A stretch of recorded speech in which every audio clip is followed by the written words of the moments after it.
Republican राष्ट्रपति पद के उम्मीदवार डोनाल्ड ट्रंप के फ्लोरिडा स्थित गोल्फ क्लब के बाहर रविवार दोपहर गोलीबारी हुई। चुनावी अभियान की कमान संभालने वाले संचार निदेशक स्टीवन चेंग ने कहा कि ट्रंप सुरक्षित हैं। गोलीबारी किसने की, अभी इस बारे में विस्तृत जानकारी सामने नहीं आई है। सीक्रेट सर्विस ने इस घटना की जांच शुरू कर दी है। इससे पहले 13 जुलाई को पेंसिल्वेनिया में एक चुनावी रैली के दौरान ट्रंप पर गोली चलाई गई थी। उस दौरान गोली उनके कान को छूते हुए निकली थी। रिपोर्ट्स में कहा जा रहा है कि गोलीबारी तब हुई जब ट्रंप फ्लोरिडा के वेस्ट पाम बीच में अपने गोल्फ कोर्स में गोल्फ खेल रहे थे।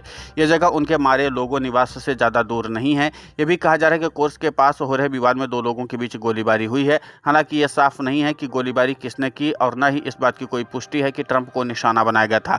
सीक्रेट सर्विस के संचार प्रमुख एंथोनी ने भी इस बारे में जानकारी दी। उन्होंने एक्स पर पोस्ट में कहा कि सीक्रेट सर्विस पाम बीच काउंटी शेरिफ कार्यालय के साथ मिलकर इस घटना की जांच कर रही। उन्होंने कहा कि पूर्व राष्ट्रपति सुरक्षित हैं। घटना के बारे में अधिक जानकारी जल्द ही दी जाएगी। वहीं डोनाल्ड ट्रंप के बेटे डोनाल्ड ट्रंप जूनियर ने एक्स पर पोस्ट पर प्रतिक्रिया दी। उन्होंने कहा कि फ्लोरिडा वेस्ट पाम बीच में ट्रंप गोल्फ कोर्स में गोलीबारी हुई। स्थानीय कानून प्रवर्तन अधिकारियों ने इस बारे में जानकारी दी कि घटनास्थल पर झाड़ियों में एक AK-47 पाई गई है। वहीं जूनियर ट्रंप ने अपने बयान में बताया कि पूर्व राष्ट्रपति सुरक्षित है। कथित तौर पर एक संदिग्ध को पकड़ लिया गया है।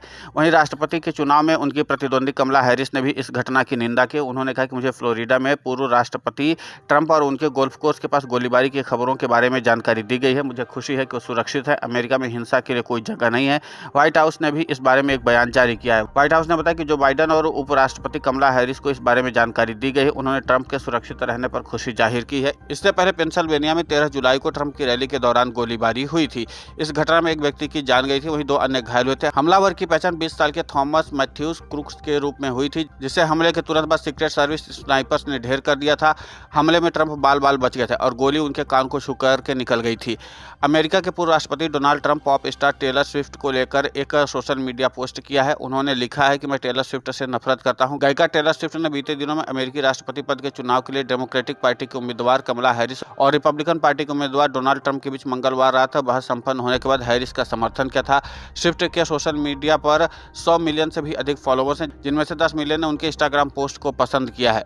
अमेरिका में टेलर स्विफ्ट को काफी लोग पसंद करते हैं। टेलर स्विफ्ट का कमला हैरिस का समर्थन करने का सियासी मतलब भी है। ऐसा माना जाए टेलर स्विफ्ट के फैंस चुनाव में ट्रंप के खिलाफ वोटिंग कर सकते हैं। हालांकि पहली बार नहीं जब स्विफ्ट ने राजनीतिक मामलों पर अपनी राय रखी। वर्ष 2018 के मध्यावधि चुनाव में भी उन्होंने अपने समर्थकों से टेनेसी से रिपब्लिकन पार्टी की सीनेट उम्मीदवार मार्शा ब्लैकबर्न को वोट न देने का आग्रह किया था। हालांकि इसका फायदा कितना मिला यह साफ नहीं है। वीडियो डेस्क कमरुजाला.com।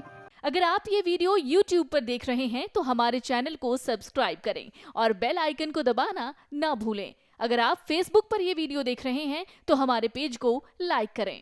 अगर आप ये वीडियो YouTube पर देख रहे हैं तो हमारे चैनल को सब्सक्राइब करें और बेल आइकन को दबाना ना भूलें। अगर आप Facebook पर ये वीडियो देख रहे हैं तो हमारे पेज को लाइक करें।